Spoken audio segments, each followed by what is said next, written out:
Hello everyone, good evening. My name is Uma Haridwal और आज हम डिस्कस करने वाले हैं ओसीएम का एक्सपेक्टेड क्वेश्चंस जो आपके बोर्ड्स में आ सकता है। ओके, आज मैं आपको ओसीएम के सारे with paper pattern, okay, syllabus और इम्पॉर्टेंट क्वेश्चंस और साथ ही में आपको किस चैप्टर में से कितना कितना क्या पढ़ना है वो सब मैं आज के लेक्चर में आपको बताने वाली हूँ। सो आज के लेक्चर में जुड़े रहिए। आज हम पूरा एकदम डिटेल में आपके ओसीएम के सारे डाउट्स क्लियर करेंगे और साथ ही में आपको आपका जो ओसीएम के स्टडीज है ना उसको एकदम मैं इजी कर दूंगी। ठीक है, अभी पहले तो आप सबको अभी ओसीएम जो सब्जेक्ट है वो मेजरली स्टूडेंट्स को बहुत हार्ड लगता है पढ़ने को, है ना। कॉन्सेप्ट समझ में आ जाते हैं बट पढ़ने को बहुत हार्ड लगता है बिकॉज इतना लेंदी है ना। सो वो लेंदी को थोड़ा सा मैं कंसाइज करती हूँ और थोड़ा सा मैं आपको जितना बहुत ही इंपॉर्टेंट क्वेश्चंस होंगे आपको सिर्फ उतना ही पढ़ना होगा। ठीक है, समझ में आ रहा है? तो चलिए शुरू करते हैं ओसीएम।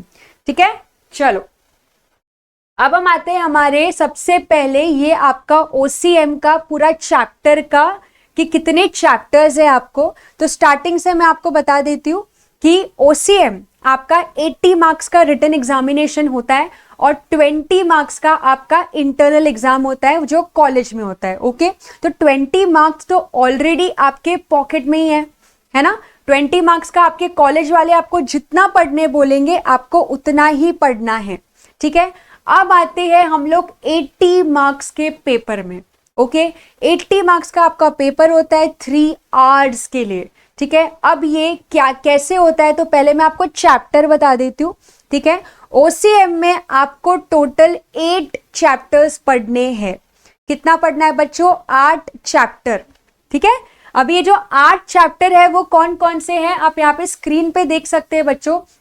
ये वो 8 चैप्टर्स है सामने सामने विद मार्क्स, इसके वेटेज के साथ। तो देखो क्या क्या है चैप्टर। सबसे पहले है प्रिंसिपल ऑफ मैनेजमेंट, इसका वेटेज है 7 मार्क्स का। फिर है फंक्शंस ऑफ मैनेजमेंट बच्चों, इसका वेटेज है 12 मार्क का। प्रिंसिपल ऑफ मैनेजमेंट है, फंक्शंस ऑफ मैनेजमेंट है, उसके बाद एंटरप्रेन्योरशिप डेवलपमेंट ये 5 मार्क का चैप्टर है। बिजनेस सर्विसेज ये आपका 20 मार्क्स का चैप्टर है। कितना? 20 मार्क्स। ओके, फिर emerging modes of business 7 mark का, सोशल रिस्पॉन्सिबिलिटी 7 मार्क का, कंज्यूमर प्रोटेक्शन 7 मार्क का एंड मार्केटिंग 15 मार्क का। ठीक है, तो ऐसे करके आपका 8 चैप्टर्स आपको पढ़ने हैं। ठीक है, अब मैं इसमें आपको बताती हूं कि कौन से चैप्टर आप छोड़ सकते हो, लाइक कौन से चैप्टर आपको पढ़ने चाहिए। ठीक है, सो पहली बात तो आपको अगर आप chapter number 1, chapter number 2, chapter number 4 और चैप्टर नंबर 8 अगर आप ये 4 चैप्टर भी बहुत अच्छे से पढ़ लेते हो, सब कुछ उसका objectives, distinguish between, brief, attempt the following, 8 mark वाला आंसर, अगर आप वो सब पढ़ लेते हो तो आप पूरा पेपर अटेम्प्ट करके आ सकते हो, फुल पेपर। ठीक है, नोट डाउन कर लो कौन कौन से चैप्टर बहुत ही इंपॉर्टेंट है जिसको आप बिल्कुल भी स्किप नहीं कर सकते। ठीक है, कौन कौन से चैप्टर आपको पढ़ना ही है, 1st, 2nd, 4th और 8। बाकी सारे चैप्टर्स में से आपको एकदम थोड़ा सा पढ़ना है और क्या पढ़ना है वो मैं आपको बताऊंगी। ठीक है, लेकिन ये जो 4 चैप्टर्स है ये बहुत ही इंपॉर्टेंट चैप्टर है। कौन कौन से बच्चों? 1st चैप्टर जिसका वेटेज 7 मार्क का है, 2nd फंक्शंस ऑफ मैनेजमेंट जो आपको 12 मार्क के लिए आता है। ठीक है, फिर business services 20 marks and marketing आपका हो गया 15 मार्क। समझ रहे हो? मतलब मार्केटिंग और बिजनेस सर्विसेज ये दोनों ही कितने बड़े चैप्टर है। 35 मार्क्स तो आपके 2 चैप्टर से ही हो रहे हैं। तो आपको जब ओसीएम की तैयारी स्टार्ट की जाए, अभी तक अगर किसी बच्चों ने ओसीएम की पढ़ाई नहीं की है ना, तो अभी आप क्या करोगे? अभी आप ओसीएम जब आप पढ़ना स्टार्ट करोगे तो आपको पहले chapter number 4 and chapter number 8 इसको पढ़ना है। ठीक है, पहले आपको क्या पढ़ना है बच्चों? Chapter number 4 and chapter number 8 ये दोनों चैप्टर मतलब आपका 35 मार्क्स का चैप्टर आपको पहले कंप्लीट करना है।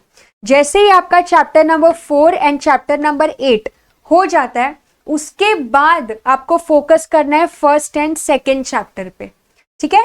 और जैसे ही इतने चैप्टर्स आपके हो जाते हैं, फिर बाद में जो बचे हुए चैप्टर्स है वो आपको पूरा नहीं पढ़ना है, पूरा नहीं पढ़ना है, ठीक है। जितने इंपॉर्टेंट क्वेश्चंस मैं आपको बताऊंगी उतना आप पढ़ सकते हो, ठीक है। अब आते हैं, ऐसे मैं 3 लेवल ऑफ स्टूडेंट्स को डिवाइड कर रही हूं।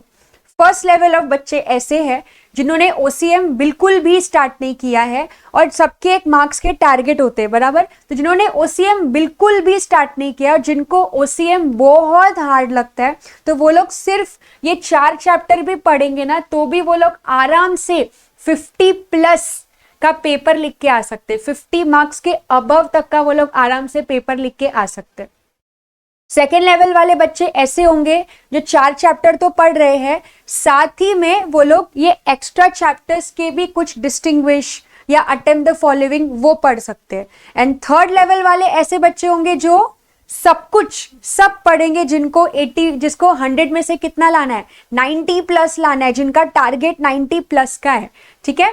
तो आपको पहले क्या करना है, आपको पहले ये 2 चैप्टर पे फोकस करना है। पहले आप चैप्टर नंबर 4 खत्म करेंगे, फिर आप चैप्टर नंबर 8 खत्म करेंगे। ये दोनों पढ़ने के बाद फिर आप फोकस करेंगे first chapter and second chapter पे। और जैसे ही आपका फर्स्ट एंड सेकेंड चैप्टर हो जाता है, एंड देन बाकी के रिमेनिंग चैप्टर्स के कुछ इंपॉर्टेंट क्वेश्चंस मैं आपको दूंगी, वो आपको पढ़ना है, ठीक है। अगर आपको यहां तक समझा है तो एक थम्स अप कि यस मैम, चैप्टर समझ में आ गया है कि ये सारे चैप्टर्स है, ठीक है। और हम अभी आगे बढ़ते हैं, ठीक है, चलो। यस, अभी हम आगे बढ़ते हैं, नेक्स्ट आते हैं। अभी ये है हमारा पेपर पैटर्न, ये हमारा OCM का पेपर पैटर्न है बच्चों। इसमें आपको मैंने पूरा बताया है कि आपका OCM के पेपर कैसे आएंगे, कितने कितने मार्क्स के क्या आने वाले। तो पहले तो आपके हाथ में है 20 मार्क का ऑब्जेक्टिव्स। कितना है बच्चों, 20 मार्क्स, है ना, ओके। तो पहले तो 20 मार्क्स का ये ऑब्जेक्टिव्स हो गया। ये सारे के सारे ऑब्जेक्टिव्स नहीं आएंगे आपको, इसमें से कोई 4 ही आता है। इसमें से आपको कोई 4 ऑब्जेक्टिव्स के क्वेश्चंस ही आएंगे। मेजरली कौन कौन से ऑब्जेक्टिव आते हैं वो भी आप नोट डाउन कर लेना। आपको एक तो MCQ आ सकता है, या फिर match the pairs, 1 word, true और फॉल्स। ये 4 ऐसी चीज है ना, ये 4 ऐसे सब क्वेश्चंस है जो एग्जाम में आ सकते हैं। हाई चांसेस होता है ये 4 के आने का। कभी कभी ऑड वर्ड आ जाता है, कभी कभी कुछ क्वेश्चंस में, क्वेश्चन पेपर्स में आपको ऑड वर्ड दिख सकते हैं, लेकिन मेजरली ये सब तो नहीं आता है। जैसे आंसर इन 1 सेंटेंस, ये सब नहीं आएगा, बिकॉज ऑलरेडी आपको OCM में एक्सप्लेन द कॉन्सेप्ट्स लिखना होता है। क्या लिखना होता है बच्चों, एक्सप्लेन द कॉन्सेप्ट्स, ठीक है। तो ये पूरा आपका जो क्वेश्चन नंबर 1 है, ये आपका 20 मार्क्स का है। अब आप बोलोगे मैम ऑब्जेक्टिव्स हमें कौन से चैप्टर से पढ़ना है, तो बच्चों ऑब्जेक्टिव्स तो आपको सब चैप्टर का करना पड़ेगा, बिकॉज ऑब्जेक्टिव्स पूरा रैंडम आता है, ठीक है। लेकिन 4th और 8th चैप्टर तो आपको करना ही है, तो 4th और 8th में से ऑब्जेक्टिव क्वेश्चन तो डेफिनेटली आने ही वाला है, डेफिनेटली आने ही वाला है। बाकी फर्स्ट एंड सेकेंड चैप्टर और रिमेनिंग चैप्टर्स में से भी एक एक दो दो पूछ लेते हैं। 1 वर्ड में पूछ लेंगे, या मैच द पेयर्स में, या ट्रू और फॉल्स में, ओके। तो ये सब आपको ऑब्जेक्टिव्स में इतना भी करोगे तो बस हो गया, बाकी आता नहीं है। इतना ऑप्शंस देते हैं बट आता नहीं है, चांसेस सिर्फ यही सब का है, ठीक है। इंपॉर्टेंट क्वेश्चन आपको सब दूंगी मैं, आपको सब सिर्फ वेट करना है, पेशेंस रखना है, मैं हर चीज स्टेप बाय स्टेप आपको दे दूंगी, ठीक है। तो ये आपका ऑब्जेक्टिव्स हो गया बच्चों। अब आते हैं हम लोग नेक्स्ट पे, क्वेश्चन नंबर 2 पे आते हैं। क्वेश्चन नंबर 2 होता है आपका एक्सप्लेन द कॉन्सेप्ट्स। क्या है ये, explain the concepts. Explain the concept आपको आता है 8 मार्क के लिए। आपको 6 में से कोई 4 अटेम्प्ट करना होता है। एक्सप्लेन द कॉन्सेप्ट्स कितना अटेम्प्ट करना है, 6 में से कोई 4। अब मैं आपको चैप्टर्स बता रही हूँ कि कौन कौन से चैप्टर आप एक्सप्लेन द कॉन्सेप्ट के लिए पढ़ सकते हो। तो यहाँ पे लिख लेना, चैप्टर नंबर 1, 2, 4, 7 और 8, इतने चैप्टर्स का आपको पढ़ना है। एक्सप्लेन द कॉन्सेप्ट कितने चैप्टर्स का पढ़ना है बच्चों, फर्स्ट, सेकेंड, फोर्थ, सेवेंथ और एट। 7 चैप्टर आपका जो कंज्यूमर वाला चैप्टर है, जिसमें वो जनहित याचिका करके कुछ कॉन्सेप्ट है, वो कभी कभी आ जाता है। ठीक है, यस, मैं यही आपको बता रही हूँ, चैप्टर नंबर 7 भी आपको एक्सप्लेन द कॉन्सेप्ट में पढ़ना है। ठीक है, इसलिए मैं आपको बोली पेशेंटली आपको सिर्फ सुनना है, मैं कैसे आपको बता रही हूँ। ठीक है, चलो, यस, ओसीएम बहुत ही इजी और स्कोरिंग सब्जेक्ट है, आप सबका एकदम अच्छे से पढ़ के हो जाएगा। ठीक है, अब हम लोग आते हैं, नेक्स्ट आता है आपका case study. Case study majorly आपको एक वो सोशल रिस्पॉन्सिबिलिटी वाला जो चैप्टर है ना, उसमें से एक केस स्टडी दे देते हैं। जो रिमेनिंग चैप्टर्स है उसमें से एक केस स्टडी आ सकता है, तो केस स्टडी सबसे लास्ट में करने का। जब आपका सब कुछ पढ़ के हो जाएगा, उसके बाद आपको केस स्टडी पढ़ना है। ओके, जब आपके सारे जितने भी चैप्टर्स के सब क्वेश्चंस पढ़ के हो जाएंगे, उसके बाद आपको क्या करना है, केस स्टडी पढ़ना है। ठीक है, तो केस स्टडी भी आपका कितने मार्क का है बच्चों, यहाँ पे 6 मार्क का आता है। आपको 3 में से कोई 2 अटेम्प्ट करना होता है, मतलब एक केस स्टडी आपका 3 मार्क्स का। एक केस स्टडी कितने मार्क्स का है, 3 मार्क्स का आपका केस स्टडी है। ठीक है, नेक्स्ट आते हैं distinguish between, very very important. चलो, अब डिस्टिंग्विश बिटवीन आपका कितने मार्क का है, 12 मार्क का आपका डिस्टिंग्विश है, 12 मार्क्स, मतलब एक डिस्टिंग्विश हुआ आपका 4 मार्क का। कितने मार्क का डिस्टिंग्विश है बच्चों, 4 मार्क का। ठीक है, अब डिस्टिंग्विश लिखना कैसे है, ध्यान से सुनना। डिस्टिंग्विश बिटवीन के पॉइंटर्स कितने होने चाहिए, एक डिस्टिंग्विश आपका 4 मार्क का है, बराबर, तो आपको टोटल 5 पॉइंट्स लिखना है डिस्टिंग्विश का। कितने पॉइंट्स लिखने हैं, 5 पॉइंट्स। और डिस्टिंग्विश बिना हेड पॉइंट के आप नहीं लिख सकते। बिना हेड पॉइंट का मतलब क्या होता है बच्चों, जैसे आपने यहाँ पे आप लेफ्ट में देख सकते हो, जैसे कि मैं यहाँ पे एक चीज बना रही हूँ, जैसे ये 2 पार्ट में मैं डिस्टिंग्विश डिवाइड किया। ठीक है, लेट्स से फॉर एग्जांपल आपको प्लानिंग और ऑर्गेनाइजिंग का डिस्टिंग्विश आया, तो अभी आपको ये लिखना कैसे है, पहले आप लिखोगे फर्स्ट पॉइंट मीनिंग, पहले आपको ये मीनिंग लिखना है, फिर दोनों जगह पे आपको मीनिंग एक्सप्लेन करना है। ये हो गया आपका पहला पॉइंट। ठीक है, फिर एक लाइन छोड़ के आप लिखोगे सेकेंड पॉइंट, सेकेंड पॉइंट में लेट्स से ऑब्जेक्टिव, तो आपको दोनों के यहाँ पे ऑब्जेक्टिव्स लिखने हैं। ओके, डिस्टिंग्विश का पैटर्न आपका ऐसे ही होना चाहिए, ये ही आपका डिस्टिंग्विश का पैटर्न है। ठीक है, अगर आपने ये हेड पॉइंट्स नहीं लिखा और डायरेक्टली आपने मीनिंग स्टार्ट कर दिया लिखना, तो आपको मार्क्स नहीं मिलेगा। अगर आपको डिस्टिंग्विश में फुल स्कोर करना है, पूरा 12 मार्क्स स्कोर करना है, तो 2 पॉइंट आपको याद रखना है।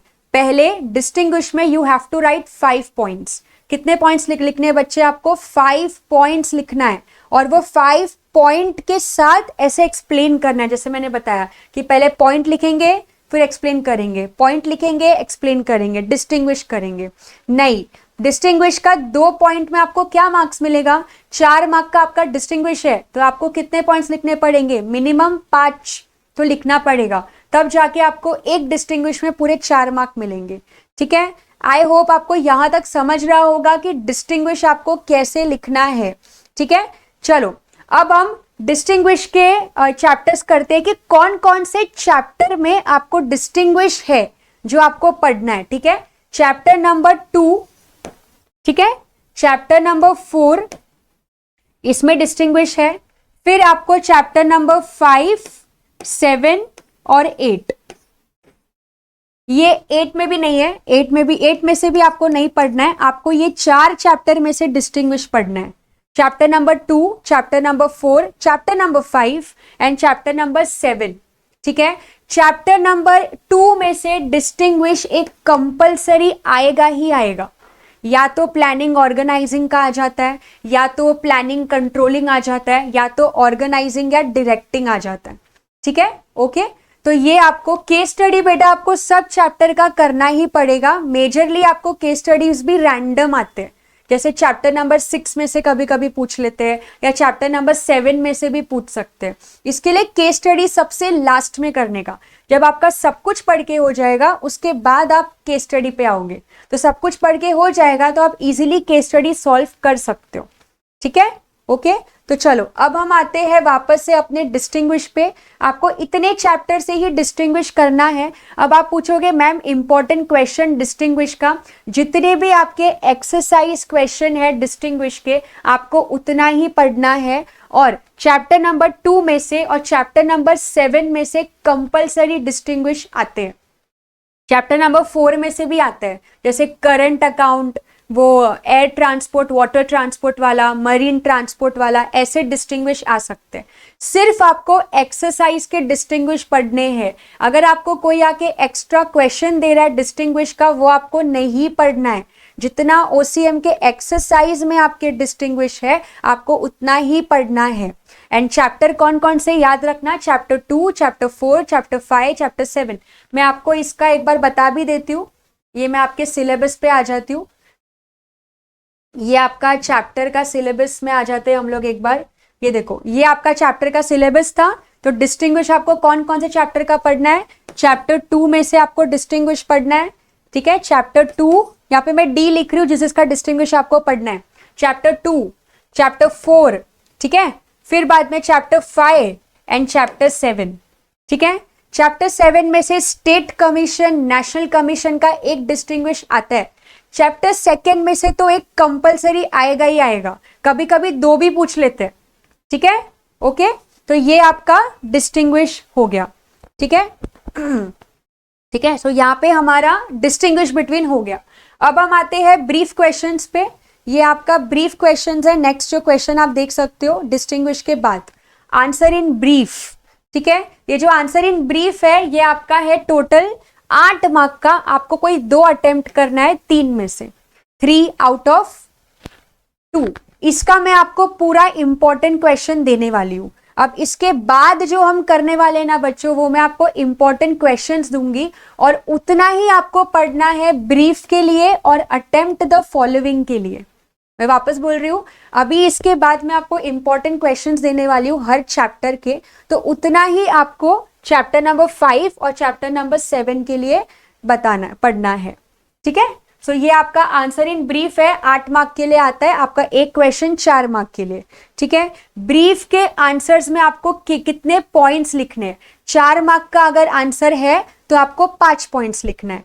5 मार्क का अगर आंसर है तो आपको 6 से 7 पॉइंट लिखना है। ठीक है, और हर एक ब्रीफ आपको स्टार्ट करना है मीनिंग से। आपका हर एक ब्रीफ का आंसर स्टार्ट कैसे होगा, मीनिंग से आपको स्टार्ट करना है। एंड देन आपको आंसर आप शुरुआत कर सकते हो कि following are the importance of planning, या following are the types of something something, ऐसे करके आपको फिर आंसर को स्टार्ट करना है। ठीक है, अगर आपको यहाँ तक समझ में आ रहा है तो एक थम्स अप कि हाँ आपको पेपर पैटर्न समझ रहा है और कौन से चैप्टर का आपको क्या पढ़ना है वो आपको पूरा समझ रहा होगा। ठीक है, तो आंसर इन ब्रीफ। अभी आते हैं justify the following. Justify the following भी आपको 8 मार्क के लिए आता है। 4 में से आपको कोई 2 अटेम्प्ट करना है। अटेम्प्ट द फॉलोइंग भी आपका 10 मार्क के लिए आता है। मतलब अटेम्प्ट द फॉलोइंग आपका एक क्वेश्चन 5 मार्क के लिए आता है। तो इसमें आपको 6 to 7 पॉइंट्स आपको लिखना पड़ेगा। कितने पॉइंट्स लिखने हैं आपको, 6 to 7 पॉइंट्स। ठीक है, इंपॉर्टेंट क्वेश्चन का PDF आपको हमारे टेलीग्राम चैनल पे मिल जाएगा, तो वहां से आप ले सकते हो। ठीक है, वहां पे हम अपलोड कर लेंगे और आप फिर वो पूरा इंपॉर्टेंट क्वेश्चंस के PDF अपने पास रख सकते हो। ठीक है, अब ये जो 3 क्वेश्चन, ये जो 2 क्वेश्चन है ना, question number 5 and question number 7, इनके मैं आपको इंपॉर्टेंट क्वेश्चंस बताऊंगी, आपको वो उतना ही पढ़ना है। ठीक है, अब जस्टिफाई द फॉलोइंग जो है ना, मैंने आपको जो 4 चैप्टर्स बोले थे वो 4 चैप्टर के जस्टिफाई अच्छे से कर लेना। Chapter 1, chapter 2, chapter 4 and chapter 8। ठीक है, जस्टिफाई द फॉलोइंग। अब आपको ये समझ में नहीं आ रहा होगा कि मैम जस्टिफाई कितना पढ़े, कितने क्वेश्चंस है।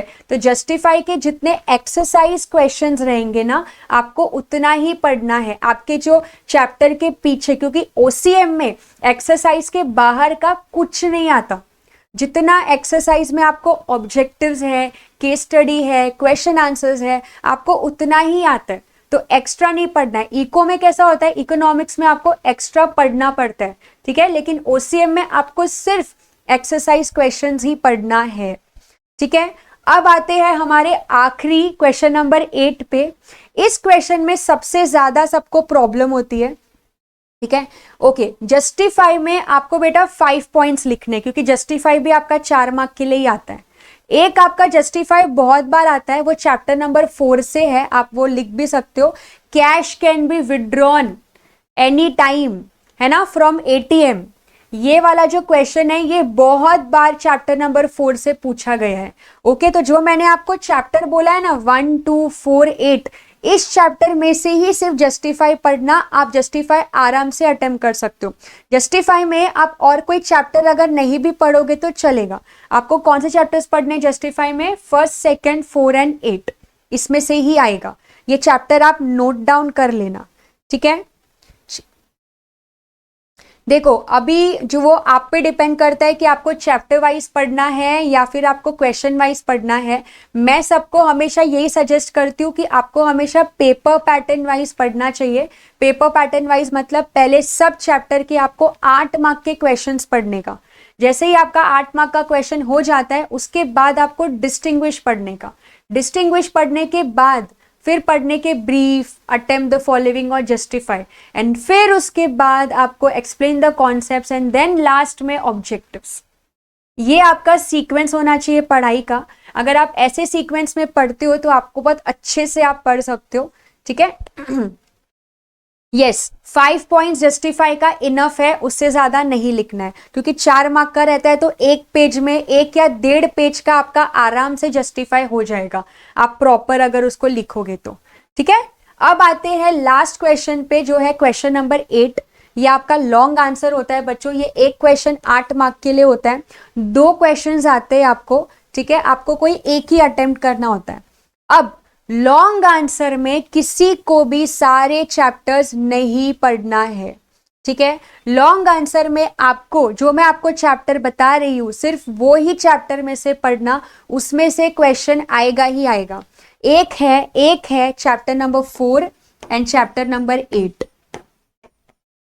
ये 2 चैप्टर में से एक लॉन्ग आंसर कंपलसरी आता है।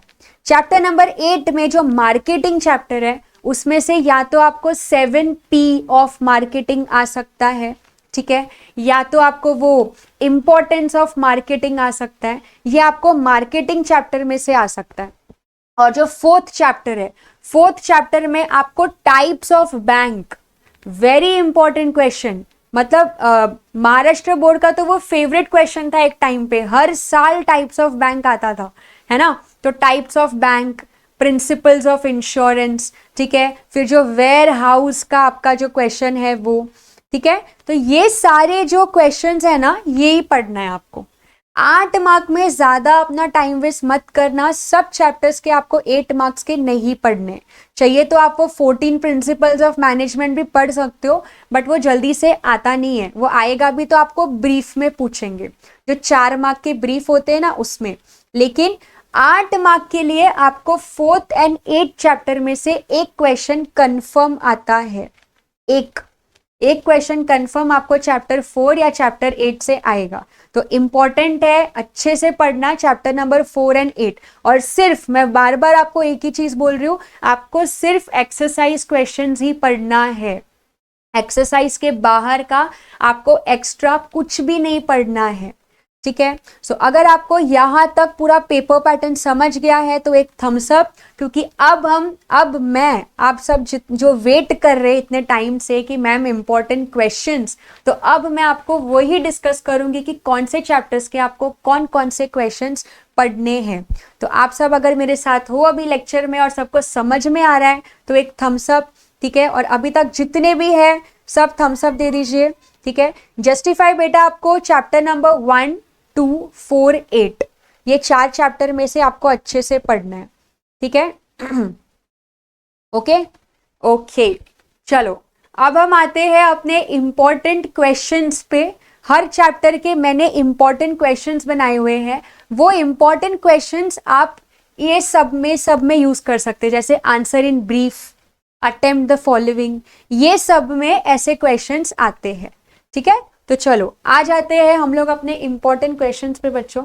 ये आपका देख सकते हो, ये हैंड रिटन मेरे नोट्स है, तो ये आपके इंपॉर्टेंट क्वेश्चंस है जो मैंने चैप्टर वाइज अच्छे से आपको लिखा है, ठीक है, आई होप आपको ये पूरा समझ रहा है।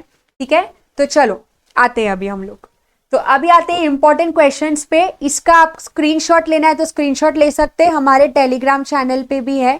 डिस्टिंग्विश में आपको लिखने हैं 5 पॉइंट्स। वापस बोल रही हूँ, डिस्टिंग्विश में you have to write 5 points. तो चलो अब आते हैं हम लोग ये रहा इंपॉर्टेंस। ठीक है, चलो सबसे पहले आते हैं चैप्टर नंबर 1। चैप्टर नंबर 1 में से आपके जो इंपॉर्टेंट क्वेश्चंस हैं वो ये है, एक्सप्लेन द नेचर ऑफ, ये ऑफ है, ठीक है, explain the nature of principles of management, एक ये पढ़ना है, एक 14 प्रिंसिपल्स ऑफ मैनेजमेंट और एक प्रिंसिपल्स ऑफ साइंटिफिक मैनेजमेंट। ये 3 में से कोई एक क्वेश्चन आपको या तो ब्रीफ आंसर इन ब्रीफ में आ सकता है या तो अटेम्प्ट द फॉलोइंग में आ सकता है। ठीक है, तो इतना आपको फर्स्ट चैप्टर में से ये इंपॉर्टेंट क्वेश्चंस है, मतलब ज्यादा ध्यान आपको इन क्वेश्चंस पे देने हैं। ठीक है, चैप्टर नंबर 2 में से आपको प्लानिंग, ऑर्गेनाइजिंग, स्टाफिंग, डायरेक्टिंग, मतलब चैप्टर नंबर 2 में है ना, आपको मैं एक शॉर्टकट ट्रिक बताऊंगी जो मैं उसका पीडीएफ आपको भेज दूंगी। ठीक है, चैप्टर नंबर 2 क्या है ना, सबको बहुत हार्ड लगता है बिकॉज इसमें 6 आंसर्स है। कितने आंसर्स है? 6। और 6 के 6 आंसर्स का आपको क्या करना है? इंपॉर्टेंस पढ़ना है। तो इस चैप्टर का मैं आपको एक बहुत ही शॉर्टकट लॉजिक बताऊंगी और वो ही आपको यूज करना है। मैं आपको इस आंसर्स के टोटल 8 कॉमन पॉइंट्स दूंगी, 8 कॉमन पॉइंट्स, और वो 8 कॉमन पॉइंट्स आप हर एक में से किसी भी एक में यूज कर सकते हो। मतलब अगर आपको प्लानिंग आया तो ये 8 कॉमन पॉइंट्स लिखना है, कंट्रोलिंग आया तो भी यही पॉइंट्स लिखना है। समझ में आ रहा है? ठीक है, तो मतलब आपको 6 के 6 आंसर्स अलग अलग पढ़ने की जरूरत ही नहीं है। वो 8 कॉमन पॉइंट्स आपको मिल जाएंगे और बस वो कॉमन पॉइंट से आपको क्या करना है? पढ़ना है। जो मैं आपको भेज दूंगी टेलीग्राम चैनल पे, आपको वो सेंड हो जाएंगे नोट्स, तो आपको वो मिल जाएंगे। ठीक है, तो आपको फिर ये इस चैप्टर के आंसर्स पढ़ने को ईजी लगेगा। ठीक है, सो ये वाले आंसर्स का आपको कॉमन पॉइंट्स हैं जो मैं आपको सेंड कर दूंगी। आपको इसमें देखा जाए तो एक ही आंसर पढ़ना है, क्योंकि हर एक क्वेश्चन में आपको वही आंसर रिपीट करना है। प्लानिंग आया तो भी यही लिखना है, ऑर्गेनाइजिंग आया तो भी यही लिखना है, कंट्रोलिंग आया तो भी यही लिखना है, खाली नाम चेंज हो जाएगा। प्लानिंग, ऑर्गेनाइजिंग, अभी ये जैसे ही हमारा लेक्चर हो जाता है तो ये पीडीएफ नोट्स के साथ मैं आपको वो कॉमन पॉइंट्स का भी भेज दूंगी।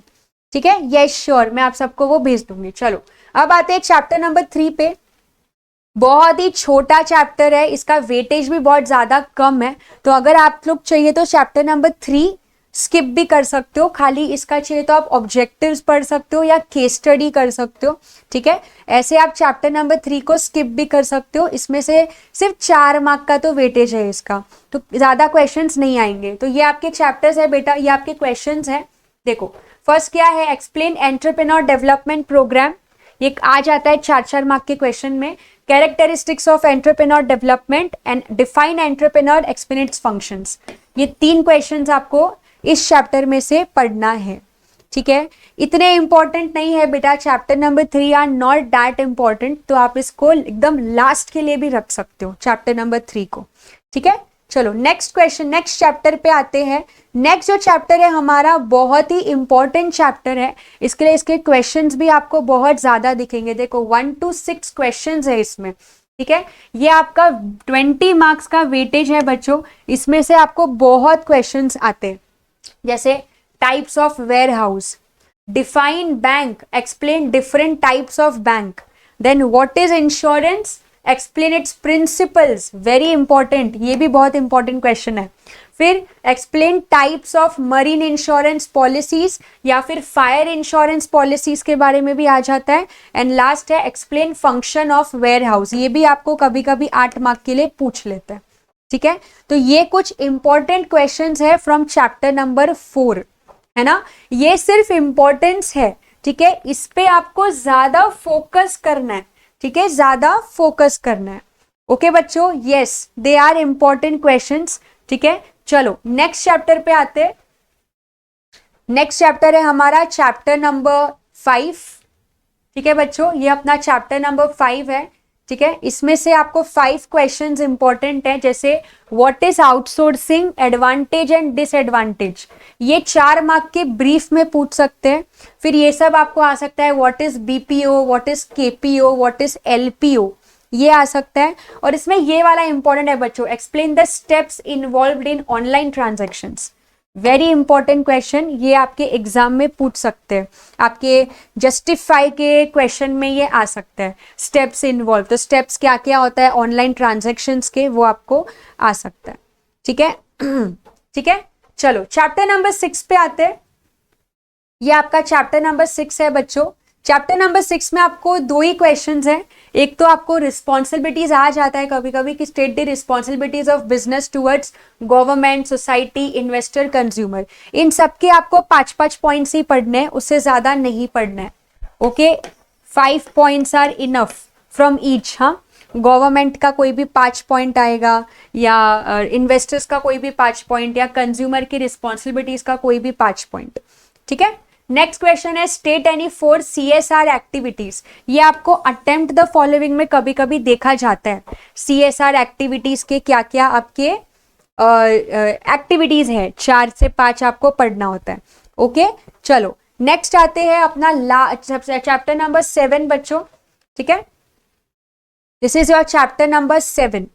चैप्टर नंबर 7 में आपके 3 क्वेश्चंस आप देख सकते हो। State any 4 rights of consumer, ये तो बहुत इजी आंसर है, राइट्स ऑफ कंज्यूमर, ये आ गया तो मतलब बहुत अच्छा है ना। नेक्स्ट है role of NGO in consumer protection, ये आपको जस्टिफाई या अटेम्प्ट में पूछ सकते हैं। एंड स्टेट दी कंपोजिशन, ये चांसेस बहुत कम होता है ब्रीफ में आने का, बट इसका है ना आपको डिस्टिंग्विश में आने के बहुत हाई चांसेस होते हैं।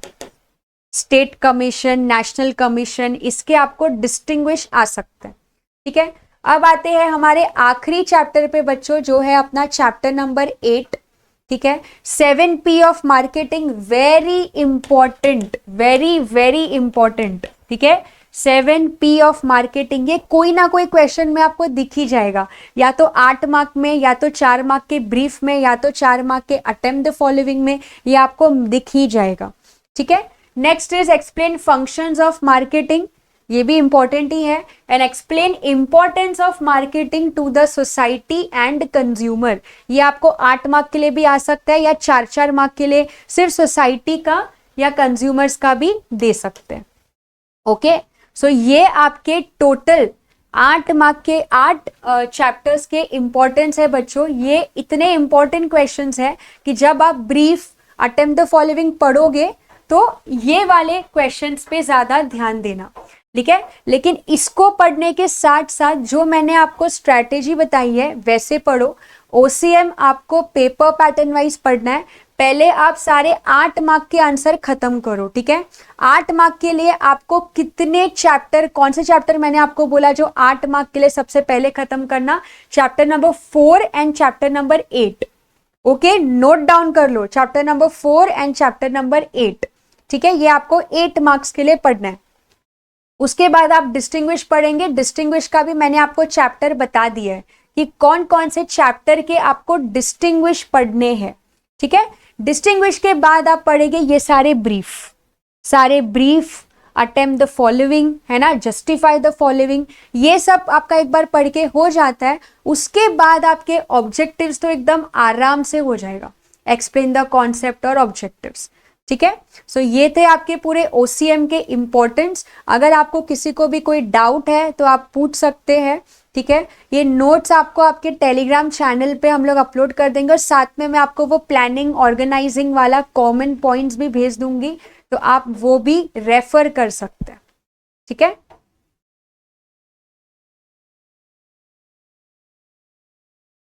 तो अगर आपको समझ गया है तो आप थम्स अप दे सकते हैं कि यस पूरा समझ गया है, और अगर आपको कोई डाउट है तो वो डाउट आप पूछ सकते हैं।